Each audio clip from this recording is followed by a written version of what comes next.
கேருபின் சேராபீன்கள் ஓய்வின்றி உமை போற்றுதே. பூலோக திருச்சபையெல்லாம் ஓய்வின்றி உமை போற்றிட நீர் பரிசுத்தர் பரிசுத்தர் பரிசுத்தர் எங்கள் பரலோக ராஜாவே. இந்த வானம் பூமியுள்ளோர் யாவும் உந்தன் நாமத்தை உயர்த்தட்டுமே. Praise the Lord. எல்லாரும் எப்படி இருக்கிறீங்க? ஏசாயா தீர்க்கதரிசன புஸ்தகம் 6ஆம் அதிகாரம் 3வது வசனம் சொல்லுகிறது, ஒருவரையொருவர் நோக்கி சேனைகளின் கர்த்தர் பரிசுத்தர் பரிசுத்தர் பரிசுத்தர், பூமி அனைத்தும் அவருடைய மகிமையால் நிறைந்திருக்கிறது. எனக்கு பிரியமானவர்களே, ஒரு மனுஷனை கர்த்தர் எப்படி உருவாக்குகிறார்? ஆதியாகமம் 2ஆம் அதிகாரம் 7ஆம் வசனம் சொல்லுகிறது, தேவன் பூமியின் மண்ணினாலே மனுஷனை உருவாக்கினார்.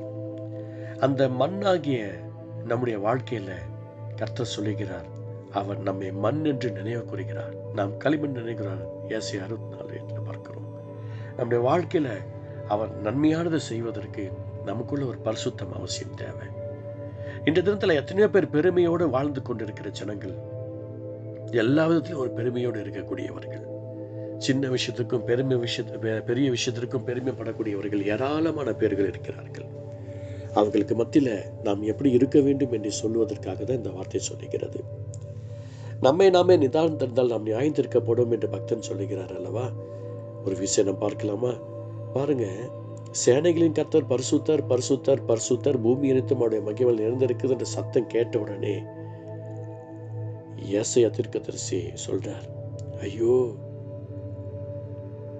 நான் அதமானேன், நான் அசுத்த உதடுகளுள்ள மனுஷன், அசுத்த உதடுகளுள்ள ஜனங்களின் நடுவில் வாசமாய் இருக்கிறவன், சேனைகளின் கர்த்தராகிய ராஜாவை என் கண்கள் கண்டதே என்று சொல்லுகிறார்.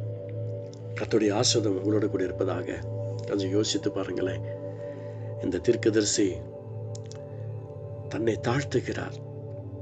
அந்த தேவ தூதர்கள்லாம் ஒன்று கூடி வந்த உடனே தனக்குள் இருந்த அசுத்த எண்ணங்கள், சிந்தனைகள், ஏக்கங்கள்லாம் வெளிவந்தது.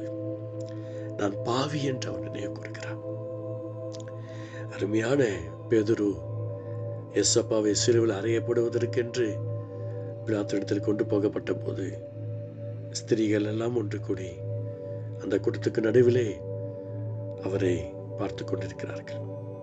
உன் பேச்சு கலிலேயன்னு தெரிகிறது, நான் பார்த்தேன் என்று சொல்லுகிற நபர்கள் கூட இருந்தார்கள். அப்படியே மனம் கசந்து அழுதார்.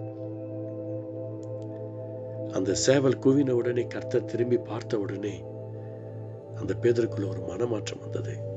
எனக்கு பிரியமானவர்களே, தேவனுடைய விலையேற பெற்ற ஆசீர்வாதங்கள் நமக்கு வந்து சேரணும் அப்படின்னு சொன்னா, நம்ம பரிசுத்தமாய் கடந்து போகும்போது தான் நமக்குள்ள இருக்கிற குறைவுகள் வெளியே வருங்க. நம்ம பரிசுத்தத்தோடு கூட இருக்கதான் நமக்குள்ள இருக்கிற சிந்தனைகள், அசுத்த சிந்தனைகள், அசுத்த எண்ணங்கள், அசுத்த இயக்கங்கள்லாம் வெளியே வரும். இந்த பூமியில ஒருவனும் நல்லவன் இல்லை என்று கர்த்தர் தெளிவாக சொல்லி இருக்கிறார். அப்ப நமக்குள்ள பரிசுத்தம் வேண்டுமானால் நாம் செய்ய வேண்டிய ஒரே ஒரு விஷயம், பரிசுத்தரோடு இருப்போம். நாம் யாரோடு கூட தொடர்பில் இருக்கிறோம்? அசுத்த ஜனங்களோடு இருக்கிறோமா? அசுத்த உதடுகள் உள்ள ஜனங்களோடு இருக்கிறோமா? யார் கூட வாசம் பண்ணி கொண்டிருக்கிறோம்? சற்று நாம் நிதானித்து பார்க்க வேண்டும். தேவன்பினால் நாம் நிரம்ப வேண்டும். அந்த தேவ கிருபை நம்முடைய வாழ்க்கையில கர்த்தர் பெரிய காரியங்களை செய்யணும் அப்படின்னு சொன்னா, ஒரு விஷயம் நான் உங்களுக்கு சொல்லுகிறேன். எப்படி இந்த தீர்க்கதரிசி, மிகப்பெரிய தீர்க்கதரிசி, அவரே தன்னை தாழ்த்தும் போது நம்மளாம் ஏமாத்துறங்க. நாமே தாழ்த்திக்கலாமா? கர்த்தர் நம்மை பார்க்கிறாரே, ஆண்டவர் நம்மை பார்க்கிறாரே. உங்க வேலையில பரிசுத்தமா இருங்க, உங்க பிசினஸ்ல பரிசுத்தமா இருங்க, எங்க போனாலும் எங்க வந்தாலும் பிரயாணத்துல பரிசுத்தமா இருப்போம், எல்லா இடங்களும் பரிசுத்தமா இருப்போம். ஒருவேளை நம்ம வேலை செய்யற இடங்கள்ல நமக்கு கூட இருக்கிறவங்க அசுத்தமா இருந்தாங்க, அப்ப அவங்களை விட்டு விலகிடுவோம். அவங்களுடைய கூட இருக்கிற ஐக்கியத்தை விட்டு விலகி விடுவோம். தேவன் நம்மளுக்கு எதிர்பார்க்குது என்ன? நம்மகிட்ட இருக்கிற பரிசுத்தம் அவரோட கூட நெருக்கத்தை உண்டாக்கும். ஒரு விஷயம் அவனோட அன்பை நோக்கி பார்க்கலாமா? பரிசுத்த அன்பு தகப்பனே, இந்த வார்த்தை கேட்டுக்கொண்டிருக்கிற ஒவ்வொருத்தருக்கும் ஒரு விசேஷித்த பாதுகாப்பு உண்டாக்கட்டும்பா. ஏசாயா தீர்க்கதரிசியே தன்னை தாழ்த்தும் போது நாங்கள்லாம் ஏமாத்துற ஆண்டவரே, எங்களை தாழ்த்தி வறுமையாக்கி அசுத்த ஜனங்களுக்கு மத்தியில், அசுத்த உதடுகளுள்ள மத்தியில் வாசமாயிருக்கிற எங்களுடைய வாழ்க்கையின் கிரியைகள் மாறி உம்முடைய மகிமையும் பிரகாசத்துக்குள்ளே எங்களை ஒப்புக் கொடுக்கிறோம்ப்பா. தேவ சமாதானம் எங்களோட கூட இருக்கட்டும். கர்த்தர் பெரிய கரிஞ்சியும் இறக்கம் செய்யும். இயேசு நல்ல பிதாவே, ஆமென்.